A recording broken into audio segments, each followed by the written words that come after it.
Alright, what's going on, sports fans? It's your boy Be Fresh back again with another take. I got to get on this Lonzo Ball, De'Aaron Fox matchup. For those of y'all who watched this latest matchup between the Lakers and the Kings, I was a little disappointed about the outcome in terms of the Lakers. If you're a Laker fan, this is a big letdown in a lot of ways. You know, you won 2 straight, you came back and beat the Bulls. I think that showed a lot of heart, a lot of maturity on their part, but then turn right back around on a back-to-back and not really play in the way that you should. Some things they still have to work out. I think that Luke Walton needs to have his feet held more to the fire. I'm not really convinced just yet on his long-term future with the Lakers. Haven't really been overly impressed with some of the decisions that he's made. And I'm just trying to be as constructively critical as I can, but he needs to be a little bit more firm in terms of how he goes about his business with his players and his rotations. It's been really not a good look, and I think as soon as he figures that out, and as soon as he kind of figures out how he wants this team to flow. They should be winning a lot more games than what they have. They're better than what their record shows right now. But I'll get into that in another video. I want to get into this Lonzo Ball, De'Aaron Fox. The people who may have been following Lonzo for the past few months or so, this has been probably the most scrutinized player I've ever seen in terms of just getting into the league, and with all of the hype and all of the theatrics surrounding him. It's ridiculous. And it started in Summer League with this whole Lonzo Ball, De'Aaron Fox duel or whatever, and then him supposedly being scared to face Fox. I thought that was the most laughable thing ever. And these so-called analysts, these so-called talking heads, y'all just tune into me. Just don't even listen to them anymore. It's embarrassing listening to them even entertain this as a topic. Lonzo Ball is a basketball player. He's getting paid to play. He is not scared of De'Aaron Fox. The UCLA-Kentucky game, De'Aaron Fox was on a much better team. The UCLA, they just weren't matched to play against those guys. I'm not trying to give Lonzo much of an excuse. I know some people have, with his mother being basically on her deathbed with a horrendous stroke that thankfully she survived and appears to be progressing. But I don't think that helped him at all, with it being something that was probably on his mind. His parents and his family was not there to watch him play in that Sweet 16 game, and he just did not look as though he really wanted to be there, and for good reason. I mean, De'Aaron Fox he was on another level that night, and he had been on another level basically that whole month. And any Alabama basketball fans out there like I am, he absolutely torched us in the SEC tournament and other games. So not too surprising on his caliber of talent.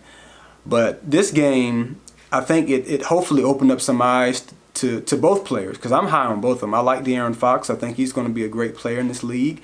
I think he has a ton of upside, and you saw that last night with his athleticism, his tenacious play. Even though he made 5 turnovers in 20+ minutes, you saw the things that he can do. And speaking specifically about Lonzo, he's starting to get his swagger back. He's starting to play with a lot more confidence, and I'm really starting to like what I'm seeing here recently. Just missed the triple-double, was 4 rebounds short away from it. I think the Laker players probably could have let him get a few of those rebounds. He was right there with a few of them, but you know, they're trying to win a basketball game, not trying to pad his stats. But this is 2 straight games he's caught an alley-oop. And if you've watched him at UCLA, that was something he did quite often. He was always around the rim getting dunks and getting alleys. And this year, I haven't seen him dunk at all, except for Summer League. But he's caught 2 alley-oops in 2 straight games. I think that is huge. And if you saw it last night, it almost broke the internet, you know, over Willie Cauley-Stein, who was a 7-footer, very athletic. And he just smashed it, put it right in his face, But not just that, but he you know, look at the pace that he was playing with, and at the very end of the game, when Luke finally put him back in the game, like I said, another story for another day. When Luke finally put him back in the game, you know, there was 2 threes that he shot, and he shot them with as much conviction, with as much confidence that I've seen him shoot all year long. He basically called for the ball, give me the ball, and shot it. No conscience. Came right back off of a fast break, called for the ball, no conscience, pulled it up, swish, nothing but net. And even though this was a loss, I think these last 2 games are starting to wake Lonzo up. I think you're going to start to see him shoot a little bit better, which you really can't argue at this point. He can't really go anywhere but up. But he shot 50% from the field, 4 of 8, 3 of 5 from 3. Didn't shoot the free throws that well. 0 for 2 last night. But I'm curious to see how he's going to play Monday against the Clippers. I want to see that aggression. I want to see the swagger. I want to see the confidence. And once he starts to figure out how to play through contact, look at the shots that he's missing. I think a lot of people are focused so much on the threes that he's missing, but look at the shots that he's missing. They're in the paint, and he's driving through the hole, but he's just not getting fouled. So, of course, it's going to go against his field goal percentage, but I think as soon as he starts to play and with more confidence driving and knowing how to play and play through contact, you're going to see those numbers really go up, and they're going to look a lot better. And you're going to see the consistent double-figure scoring that he did all through high school and college. I think that'll translate to this level, just like we saw during Summer League. I mean, he attacked a lot more. He was really confident. It's obvious he knew he was one of the best players, if not the best player in Summer League.